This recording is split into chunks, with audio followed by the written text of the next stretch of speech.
Welcome to Why We Do What We Do. This is Abraham. And I am your co-host, Ryan O. Yeah.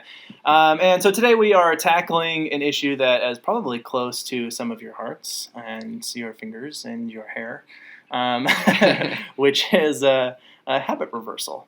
Yeah. So let's start by talking about what do we mean by habit reversal, and then probably even break it down a little bit further into just what do we mean by habit, because that can be kind of big term. And so we just want to specify habit reversal, and specifically talking about habit reversal therapy, or HRT. Yes. So if we use HRT, just habit reversal therapy. Yeah. Cool. All right. So habit reversal is you have the article on here. I'll have you talk about that. Yeah. All pulled up, but it's a behavioral intervention, and it's specifically intended to reverse the kind of rewards or consequences that are influencing the existence of a particular habit. Does that sound about right to you? Yeah. Okay. Yeah. And so what we're really going to do is going to break down what are the steps of this, a little bit of the history of it, and what research has been done, some of the cool studies that we found. And so I think it's worth starting just talking about like what is a habit. Yeah. So the kind of source article that we're going with here was Azrin and what's the last name? Nunn. Yeah. 1973. 1973. That's right. They present a rationale in the article as to like why these nervous habits kind of originally start, and they call them a nervous habit in here. Mm-hmm. I don't know if they all fall as nervous. Do you know? I don't know. I guess maybe not. I guess they probably use differently. I know the habit that I'm going to talk about later. I don't think it was a nervous habit. I think it just started to build over time. It's like something I did when I was to sort of fidget, Yeah, so they kind of talk about that there's really only two ways, or they break it down into two ways of which it kind of generally shapes up. And it could be some sort of extreme event such as physical injury or psychological trauma can occur, and the symptom or the behavior starts as a result of that, which I think some of them may start that way. That kind of logically makes sense, right? Yeah. Now, or the flip side is that they start as some sort of infrequent but normal behavior, and they kind of increase in frequency and change in form over time. Sure. Which I think is probably what a lot of us have experienced more of, or can relate more to. Yeah, potentially. And so some of the things that have been targeted as effectively being treated by this idea of habit reversal are things like fingernail biting, people who like maybe chew on the skin around their fingernails, stuttering, tic disorder, thumb sucking, and then another one I found was it's called trichotillomania, and that's when there are sometimes people who will pull out hair. They'll pull out the hairs in their head or their eyelashes or their eyebrows, and oftentimes they'll suck on it or they'll even eat it, or they'll just pull them out. They don't have to eat it. And so all of these things have been targeted. Did you find any others? Shoulder jerking was another, or kind of elbow flapping, or any hand sort of related movements as well. Yeah, is what I also found, and all of those were in the source article too that we're kind of talking from. Cool, great.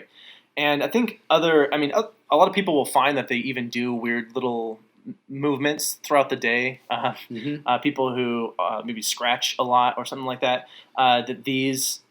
Or maybe even like little shakes. They like shake their legs. I shake my leg at least like 5 or 6 hours a day. It's yeah, be something crazy like that. Yeah.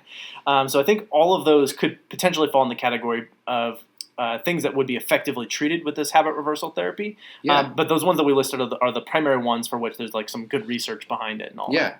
So I want to hit real quick. So we talked about how they can kind of come up as a result of some sort of like event, whether it's traumatic or not, or they can kind of shape up slowly over time.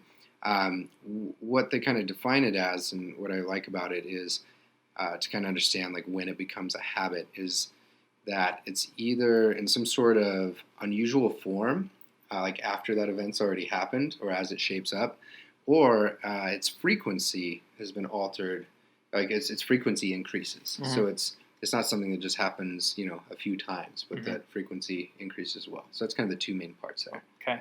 So to qualify as a habit, it needs to happen pretty frequently and on a regular basis. Yeah, and outside of that original context, which kind of started it up.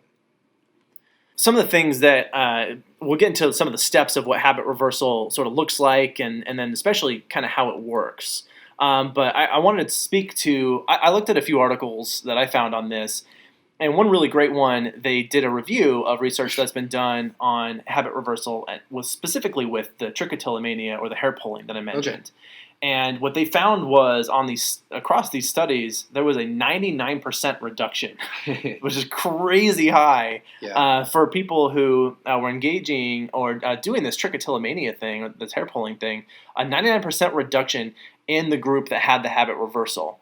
And there was another group they had that had no practice, and I don't remember if they exactly had the like some element of habit reversal or just none at all.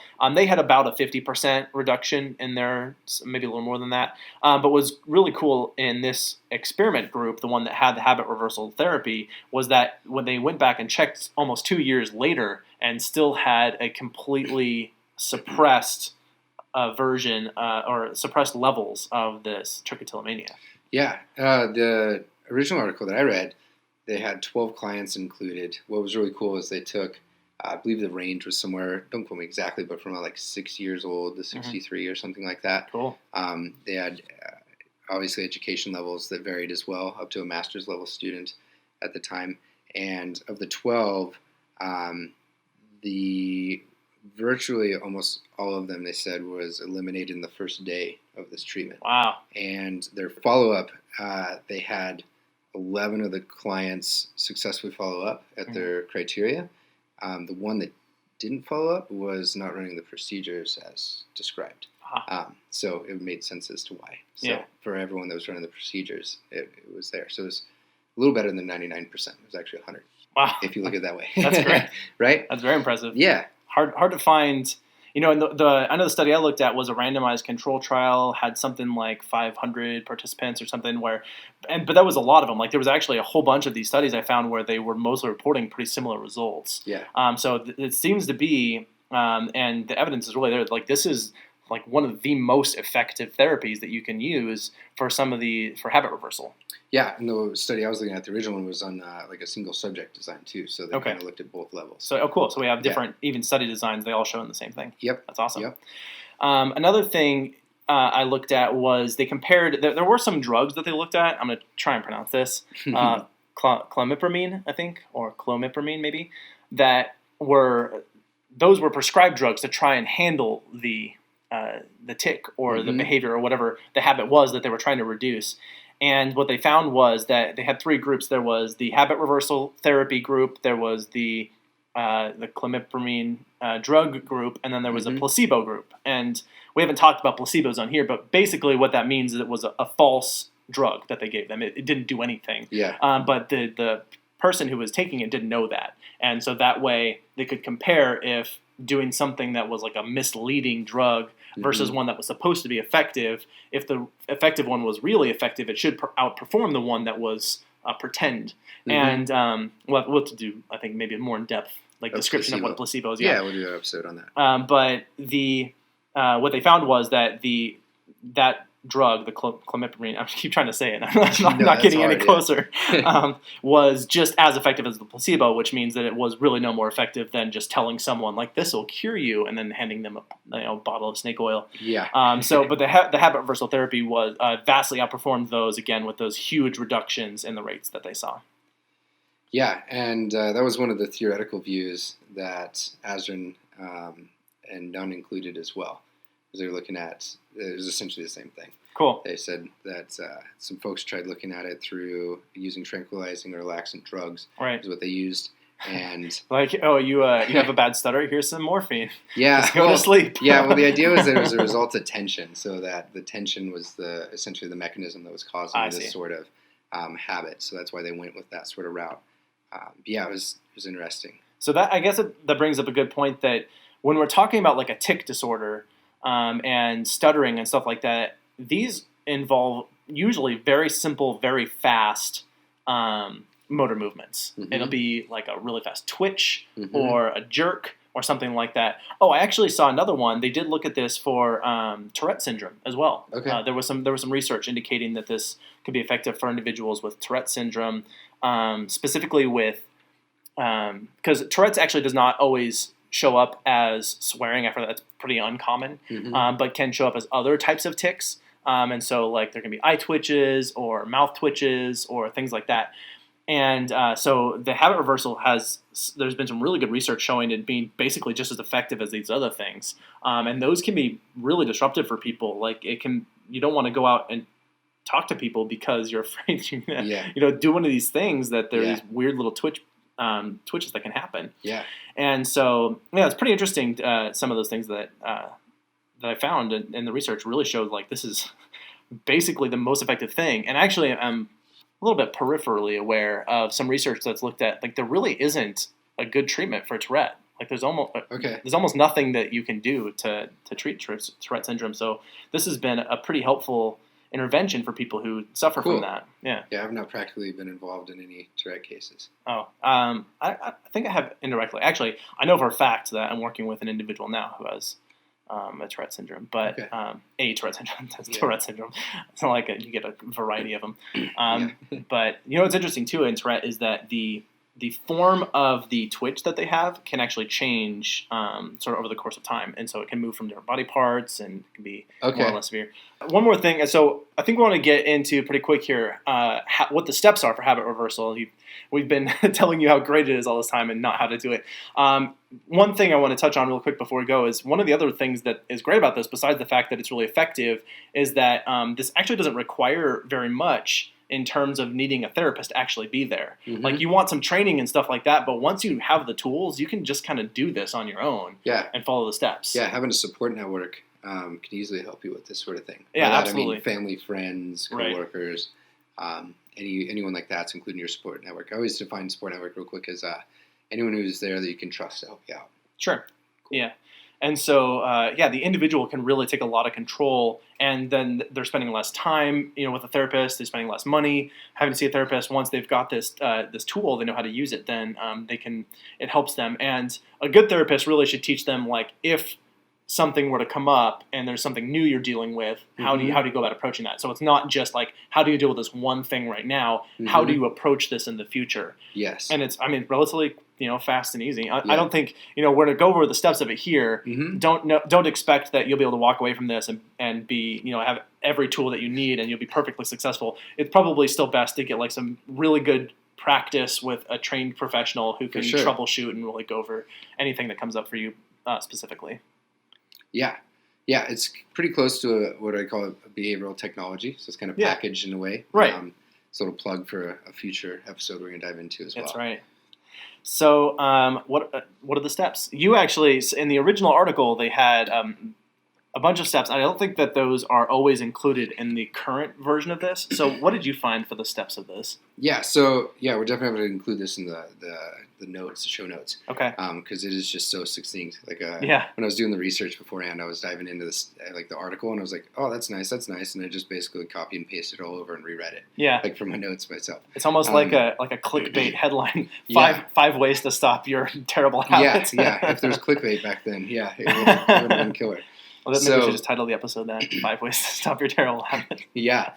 So, they looked at 5 different things. So the first thing was that they should learn to become aware of the occurrence of the habit. Okay. The second thing... Well, hold on. Before you even go on the second thing, wouldn't you think that people would know that they're just doing this already? Right. So the idea is that it starts to shape up. You maybe notice it. But over time, the tic can actually... come to be like naturally reinforced. The process of engaging in it itself reinforces and strengthens it, and I guess there's a few things there. Well, I was just gonna say, I think a common way that people might talk about that being like it's unconscious. Like you aren't even thinking about it; it just kind of happens. And like you might catch yourself in the act of doing it, but not as it starts, or like the things that are maybe are triggers that you don't even notice that they're triggers anymore. Yeah.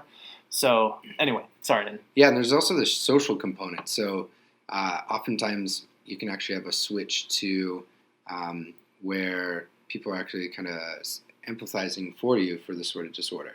So there's a social component that can come in there as well, to where you're not necessarily, like, even if you are aware of it, you're kind of getting this sort of support as like it's something that's happening and it's kind of uncontrollable, and that's all right. Yeah. Well, and I think that people might be I'm going to speculate a little bit in that I think in a common conversation, people might be a little more likely to be sort of scrutinizing of little things that you do and say. And if someone recognizes that there's like a habit or tick that you have, that kind of gives you a free pass out of the obligation of like behaving in a particular way in that conversation, which is not to say that everyone's like, I really just want to pick my nose and have an excuse to do it while I'm talking to people. But just to say that it makes I'm going to say this, and I don't mean it to sound bad, but it's sort of enabling.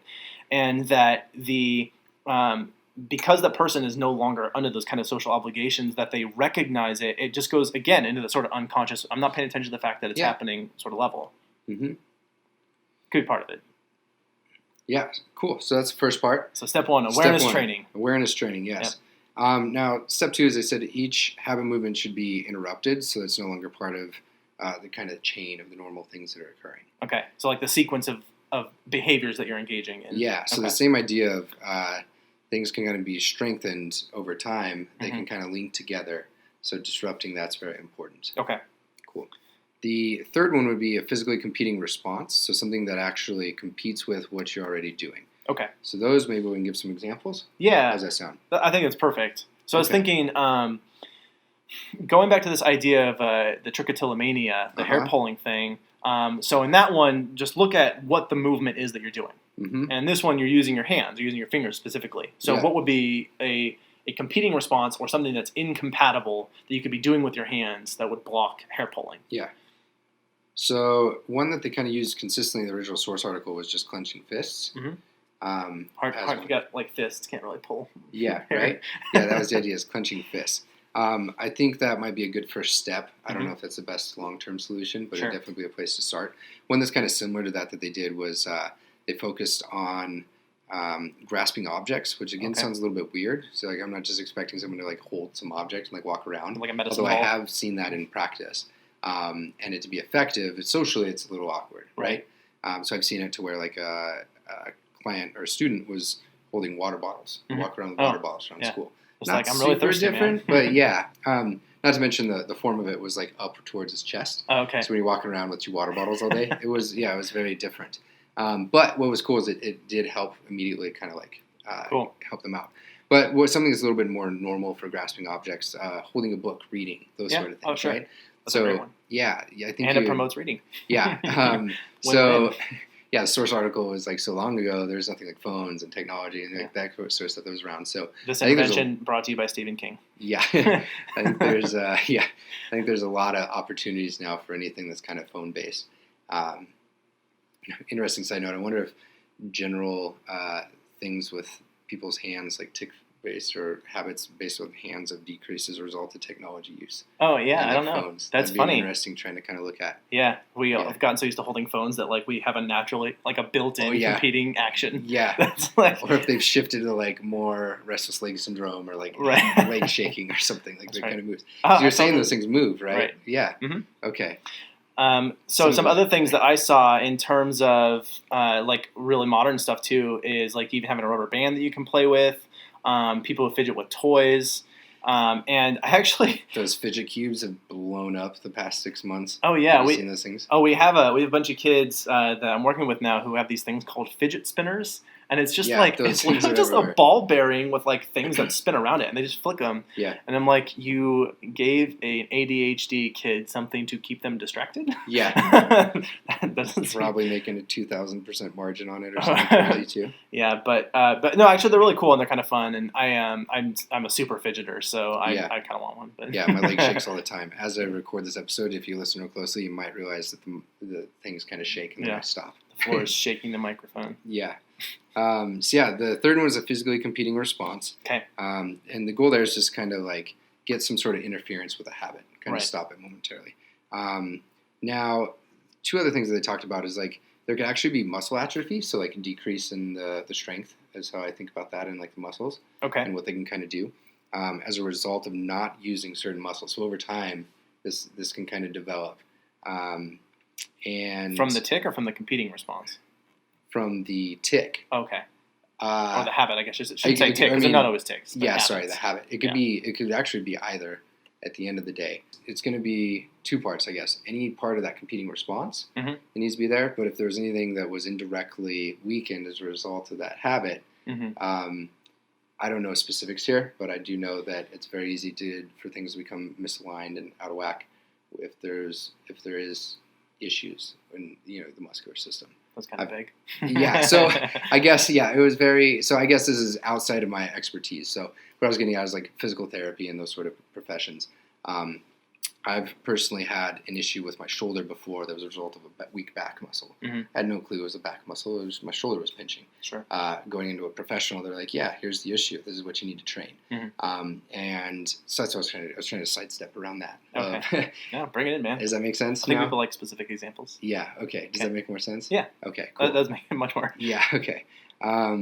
So the point was, is there something weak that anatomically needs to be strengthened? And let's look at those. Let's not forget that side. And then the last one, the fifth one, was social reinforcement. Should be reversed or eliminated, is what they say. Okay. So, and not social reinforcement in terms of like reinforcement bad, but just in that the people who have sort of they've been more in support of this habit continuing and less involved in helping you to control it. So reverse it onto the competing response. Yeah. Right? Okay. Or that would be the reversal part. Now the eliminated part would be eliminating it from the support of the habit. Okay. Cool. So one thing I was looking at, and I noticed in some of the research that I did because you used a lot from that 1973 article. Yeah. And some of the things that I noticed was because there's these 5 steps, it seemed a lot of people were thinking this seems pretty complicated. I wonder if there are steps that we could eliminate. And so a lot of research was done throughout like the 90s and 80s and all of that looked at isolating specific components of this therapy to try and see what is absolutely necessary and what are some things that maybe you can leave off. And what I found, at least in my research, was that awareness alone, just doing awareness training, works completely for some things, but not for other things. And I have a personal example of awareness being the only intervention that worked with my habit that I was able to deal with habit reversal therapy. Yeah. But for most of these other things, especially the ones that are like really the motor movement tics that look and feel maybe uncontrollable, it requires the awareness training as well as the competing response, which is so. In the awareness training, I guess we didn't really mention this a whole lot, but a lot of the awareness training is being able to label the response and when it happens. And so as soon as it happens, be able to identify, oh, that was one that I just did. And then self-monitoring, like actually like keeping track of it. Either, like I actually, and I'll talk about mine later, had like a notebook. I kept track of it every time it happened. And so that's a part of it. And then in terms of the like noticing when it happens, there was another step that I saw in mine that they called stimulus control, but I don't see how it's really different from the awareness training part, because the whole thing where they mentioned in this article about stimulus control just meant identifying the triggers. So in the location that it's likely to take place, what are the visual things that are taking place? What's the activity that you're doing? Yeah. Is there like an internal experience that you have that precedes it and like sort of warns you? And is there anything external that happens that sort of works like a trigger? So just really analyzing your situation that you're specifically experiencing. Yeah, cool. And the whole context, because no one knows better than the person who has this habit, and maybe that's you who's listening right now. What it's like to have that habit, and it's going to be pretty much different for everyone, especially because these things can have triggers that are really unique to you. And again, those you can identify the internal ones and the external ones that are all related to when these tics are about to occur. And if you can identify that and you can prevent it, that seems to be like the most critical steps of this whole thing. And the other ones help too. But those are the ones I saw in the research where it's like you need these two things. Okay. And then the other things can help, but at least these two things are like they're necessary and sufficient. So awesome. for most things. Cool. So where are we going next? My next thought was to actually go into my own story about this. Okay. But if you had something else you want to tackle first on the actual end of it. That's perfect. Let's jump into it. Okay. So the habit that I had was fingernail biting. So it's not nearly like the level I wouldn't have even described myself as suffering from a habit at all. And it's not nearly the level of people who have like Tourette syndrome and stuttering and things that are that feel a lot less easy to control. But it still was like, my fingers were bleeding constantly, and I was biting my nails down to the point where they were like just way too short. Yeah. And I know a lot of people do deal with this too. And so I originally had designed this big, I didn't know about habit reversal therapy at the time. I designed this big comprehensive psychological intervention that was going to do all of these things for it. But the first thing I was going to do was try and get an idea of how often it was really happening. Okay. So I got this little tiny steno pad that I like kept in my back pocket, and I always had a pen on me. And every time that I would bite my fingernails, I would stop, pull out my steno pad, make a tally mark, and then put it away. Okay. And I did this, and I saw a 60% reduction per day. Starting with the day 1 to day 2, day 2 to day 3, and I mean I know it feels like that'd be 120% by day 2, but just acknowledge that like a 60% reduction from the day before. Yeah. So it wasn't but and so by the end of about 2 weeks, I was at 1 or 0, and that maintained with my continuing to track it. Yeah. With no other intervention. Like, I didn't have to put anything else in place. That's really cool. Yeah, I continued to track it for a few more weeks, and I eventually just kind of stopped, and it maintained for months after that. And it started to come back a little bit, but I was able to, and like I ended this probably last July or so, and I started chewing a little bit on my fingernails and skin around them again, but it's so much more under control than it has ever been. Like ever in my life. Yeah, that's really cool. Yeah, so I'm pretty happy, and I like sometimes just like look at my fingernails and I'm like, oh, you're not these tattered shreds that you used to be. Now you're long and you have dirt. Yeah, that actually never this is something I didn't anticipate was when you have long fingernails, how much dirt gets under them. Yeah, because they're never long enough to have dirt underneath them. I don't like it. Nice. So I have to like now clip them down. Cool. But so that was my story and my experience with it. And for me, like I said, the awareness training, just knowing when it happened and keeping track of it, like that turned it off completely. Yeah. So, mine, which I haven't even shared with you much, I don't think, but I know some people have, like, caught onto it a little bit, was... Alcoholism. Yeah, right. Just kidding. So my habit was actually, I think it starts as a result of, like, being just in a dry environment, growing up in Nevada. I'm not sure. I don't know exactly what the event was, and I wasn't around for it.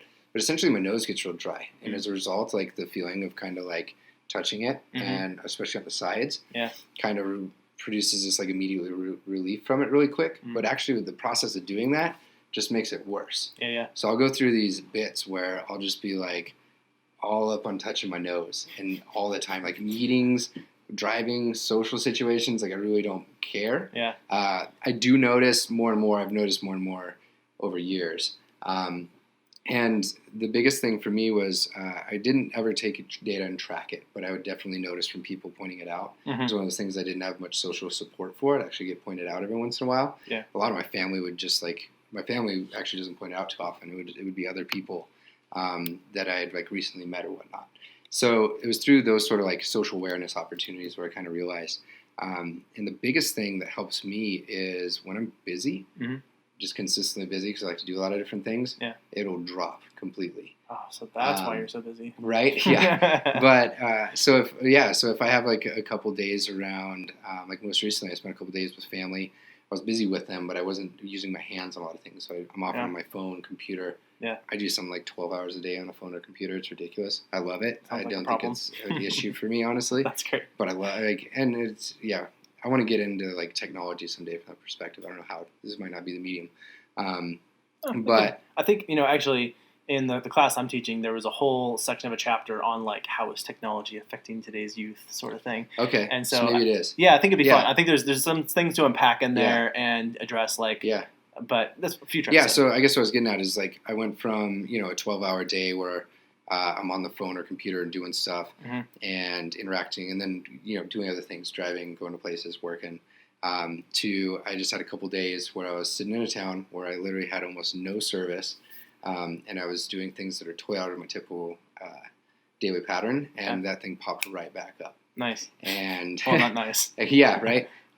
So like as we're recording this episode, like just for the listeners, like we selected this before, like it just coincidentally happened. Yeah. Right. Nice. That we selected this topic. Boom. And I'm like a couple days into like practicing like don't touch my nose because it's just making the problem worse. Cool. I'm a day or two out from it, and I've like refixed it over and over and over again in my own life. So yeah, that's another one that I do, and anyone who knows me has seen me do, and anyone who sees me at some point in life, like will probably like consistently will see me do again. It just comes back and as a result of those sort of things. So your family is a bunch of enablers. Yeah, but not in a bad way. Like it just wasn't competing. It wasn't important enough to, really get on me about. There was clearly other things that they were helping me figure out. Cool. Yeah. So I just want to, before we move on to the last couple of things that we're going to talk about, just make sure we hit those steps that we addressed. So if you wouldn't mind just reading off the list that you had of the five steps, and then I'll go over the 3 or the 2 that I had, I guess. Cool. Yeah. So real quickly, they are awareness training, getting awareness of the habit actually occurring. Cool. Interrupting the movement and the kind of normal chain or movements that normally happen. Okay. So disrupting that. Yeah. Some sort of physically competing response can go in and kind of follow that disruption. Is the third one. Fourth one is if there's any sort of changes in the especially the muscular structure, any sort of atrophy as they call it, which is just kind of decrease or weaknessing of the muscles. That needs to be noted if it's a case, professional brought in and helped consulting on like how to strengthen those sort of things. And then the last one would be social reinforcements or kind of reward and acknowledgement of these sort of habits needs to be reversed either onto the competing response or eliminated or eliminated for the habit. Okay. So that sort of praise and such, which is one thing we didn't hit earlier that I wanted to hit on, and that's a very natural thing to, I think, support somebody through, especially if it's a medically kind of induced habit, right? Sure. Like that, I think I just want to make sure we're real clear on like these things. I think it's very natural and it's very caring. It's actually very cool that people support, right? Like a family would support somebody through something that pops up, especially medically. Yeah, absolutely. I think it's really natural. So when we say it kind of gets around this enable part. Like, right. I think it's a natural thing to enable, and it's not a bad thing, like you were saying. Yeah. It's really just us being supporting. Actually, I might wish that people enabled more often in those sort of situations, right? Fair. That's fair. So cool. Yeah, those are 5. And you're 3? Oh, so just that some of the more recent research that looked at the components of this that were the important things, they found that awareness with stimulus control, I guess those things kind of hang together, and competing response were necessary and often sufficient to be the effective component. So at least focusing on those. But I think, again, just mentioning that you can take these tools, you can try and use them, but we're not saying that if you follow these steps as we've laid them out, that we're going to cure you, and then you can therefore sue us when we don't cure you. But if you want this, then go see a professional who can do it, and they'll be able to help you and train you so that you can sort of take it and run with it, and you'll be successful whenever you run into a habit you're trying to get rid of. Perfect. Cool. So the last part I thought would be really necessary for us to touch on before we wrap up here is to talk about why this would work. What are we changing in the psychology of it? So, it took me a while to figure out because I've been in this field for so long, like saying the psychology of it didn't mean anything to me. So it took me a while to like get back close enough to sort of the mainstream, how people talk about this to even understand what they're asking me when they say, what's the psychology of it? Like, what do you mean? But anyway, so to talk about like how do we understand like these tics and these behaviors? We talked a little bit of it. You did a great job laying out how they start to develop and some of those things. But like, why would just bringing awareness to it do anything? Why is the competing response necessary? And so just talking about it in that way, and bringing it back inside of this conceptual framework of psychology. How does it work? So, and what are your thoughts on this? Why does this work? So, what do we want to start with? Do we want to start with the awareness or the competing response? I think the whole package. And actually, as I asked you that, I was expecting you to like have a ready answer. Yeah. I was thinking of an answer on my own. Okay. So if you want me to start with that, okay, go for it. So one of the things I was thinking of in terms of why this would work And they preface this in some of the articles. I didn't mention it before, but they talk about this thing called a functional analysis. And what they mean is identifying the circumstances that both cause and maintain the tic in the first place. Okay, and so what's the function of this behavior is what that's supposed to mean. And so what is going on with the habit reversal therapy and why it would work is because it's getting at why that tic started in the first place, how it developed, and how it's being maintained. So it's like going like right at the what's the cause, so to say, so to speak. Someone might say, or the underlying condition here. Yeah. And so the whole idea is that you look at like, okay, this often, as you mentioned, starts as something small and builds up, and so and it has a particular muscular pattern, and it happens usually with certain triggers and can have certain consequences, like it can feel relieving, or it can be distracting, or there's other things that can be going on. And so if you look at for the person, like, okay, we see there's a definite action that we can look at here. How do we change that action? Well, do something that's the opposite of that. Yeah. Makes perfect sense. Yeah. And we also look at like what are the triggers.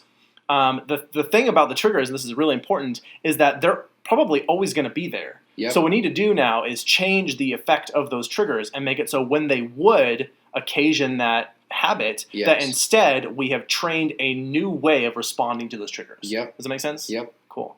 And so basically, if you look at it in the context of what are the triggers for you, both internally and externally, that are causing that behavior to occur, those triggers aren't going away. Yeah. We're not going to remove you from your home and bury you in a hole and be like, well, you're safely packed in dirt now. You can't do this habit. Instead, what we're going to do is we're going to find like the triggers are there. Like let's just make them cause a different type of behavior that's more acceptable and more appropriate and works better for your lifestyle. Yeah, and that's a big part of the social reversal part. Yeah, if the social component is part of why it's maintaining. Yeah, absolutely. You want to tie that into the replacement or the competing response so that it gets the same effect, i.e. like it's functionally the same. Yeah, right? Like exactly right. About. Cool. Yeah, so that's why it's important to understand sort of what is the function of that behavior for that person. Yeah.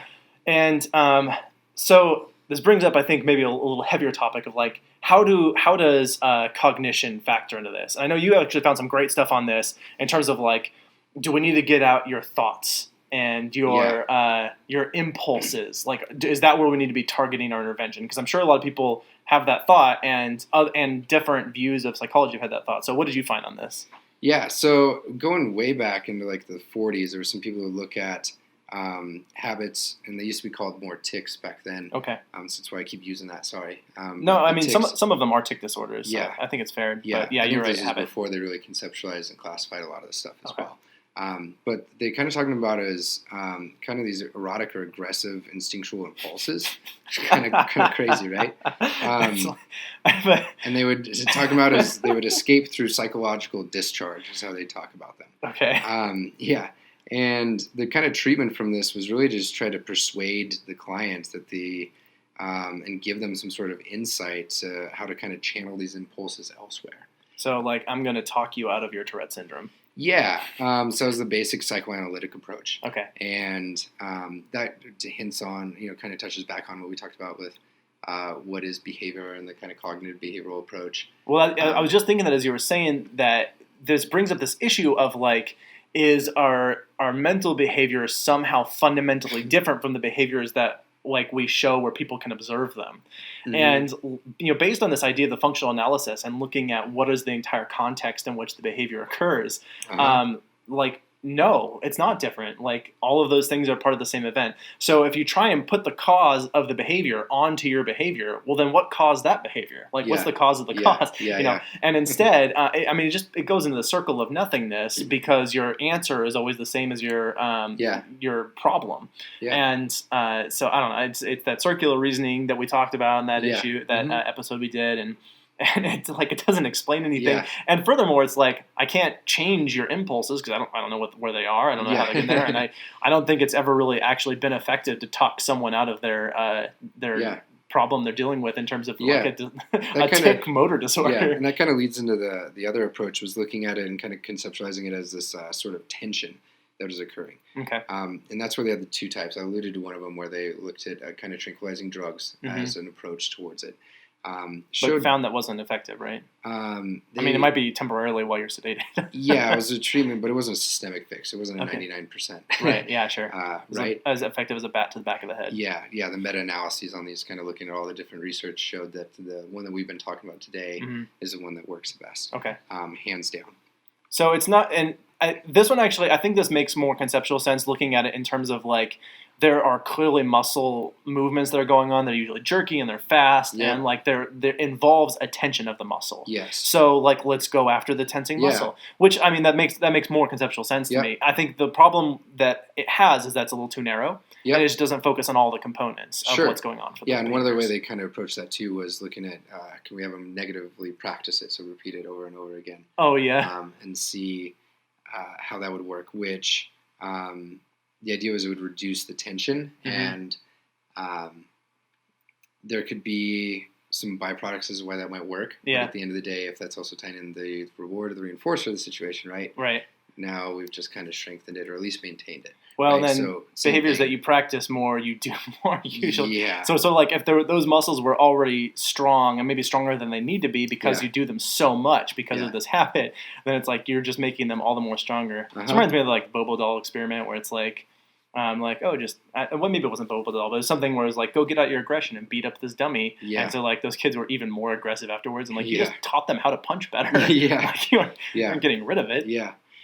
So the third theoretical account was looking at them as like learned responses, which is very similar to what we've talked about today. They're influenced by things. But it was more in the early days of sort of behavioral modification days where they were focusing a lot on what we call aversive treatments, so things that just weren't pleasant to be experiencing. And we learned quickly, as in like psychology, learned very quickly over time that those weren't the most effective ways to treat things. Yeah. Go with that function-based approach. Yeah, and missing kind of the function-based, tying in the kind of reversal of things.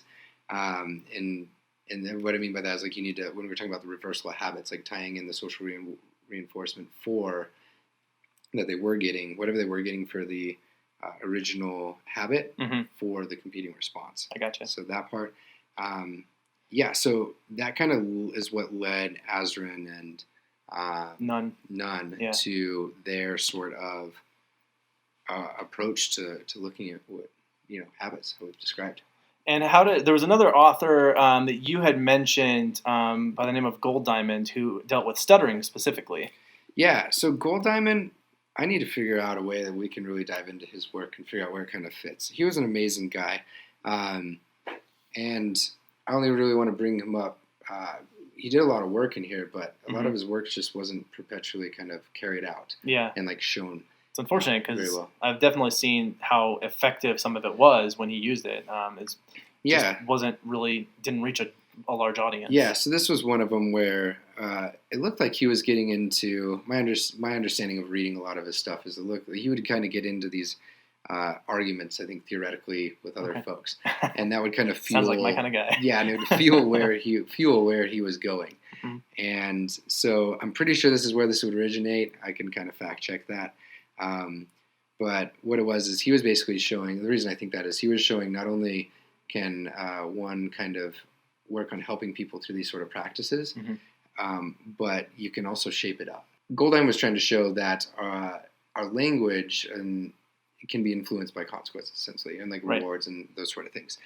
And so, you were saying that he was able to like make stuttering start to occur? He made stuttering start to occur, and then he could treat it thereafter. Yes. Okay. Now this was in early days, and there was consent, sort of things. So I can imagine like being somebody who's like, okay, so I'm not telling you what you're doing, but when you leave here, you're gonna hate me and you're gonna hate your life. He was proving a but point. I'll fix you too. His point was to prove a point. Yeah, he was trying to prove a point that it could be influenced by those sort of social things. I mean, it's kind of cool. I think you'd have a hard time. Cool on the science side, yeah. Right. On the other side of things, potentially very dangerous to be shaping up. Although I imagine there's probably people out there who are like, "Yeah, man, do that to me." Like, throw me in this town. So with the stuttering, what he found was the timing was actually important, and it was kind of the cadence of the speaking. Okay. So with his work, he actually showed that you could slow down the rate of speaking to allow for that natural stuttering to kind of occur. Right? You just offended all of our stuttering audience. No, not at all. I hope not.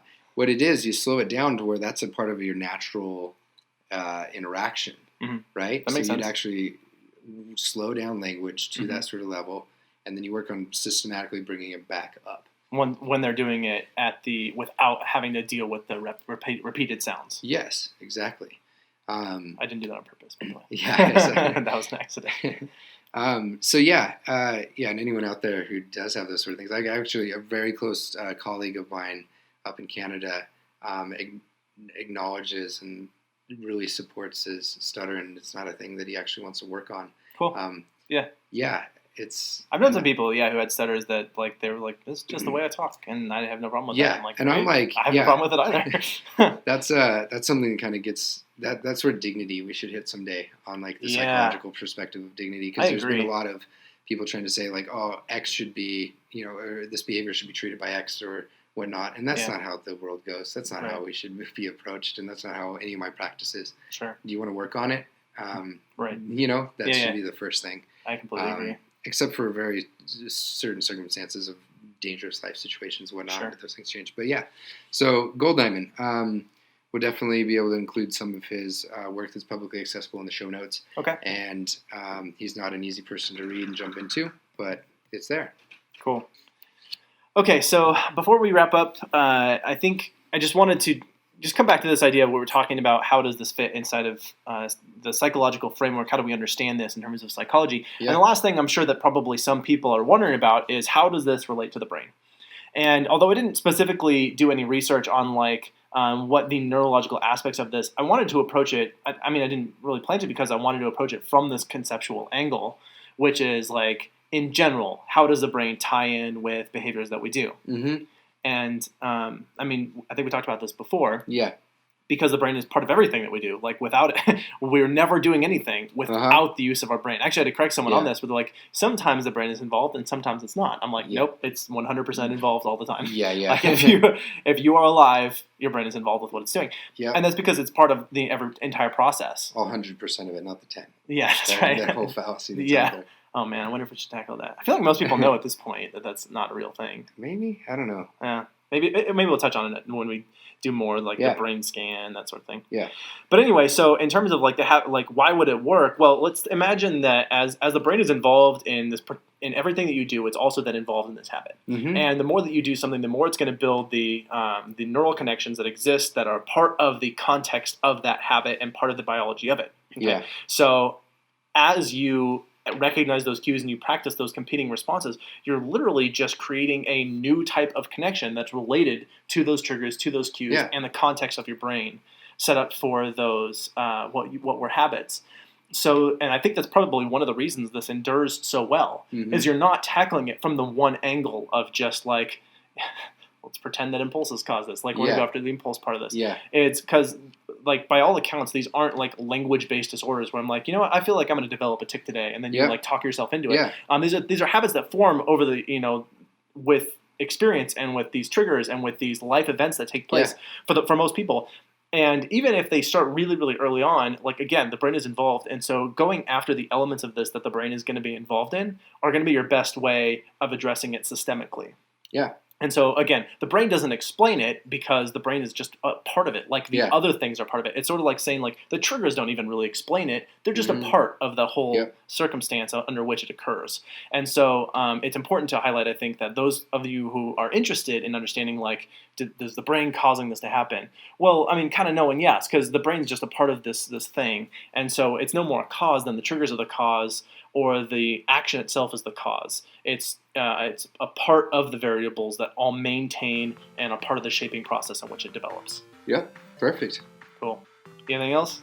I think that's it. Sweet, man. I think we actually handled it pretty well. I feel like we covered everything we wanted to talk about. Yeah. Okay. I'm happy with this one. We'll see how the comments are. Yeah. And what sort of feedback we get. Someone's not happy with this one, sure. So.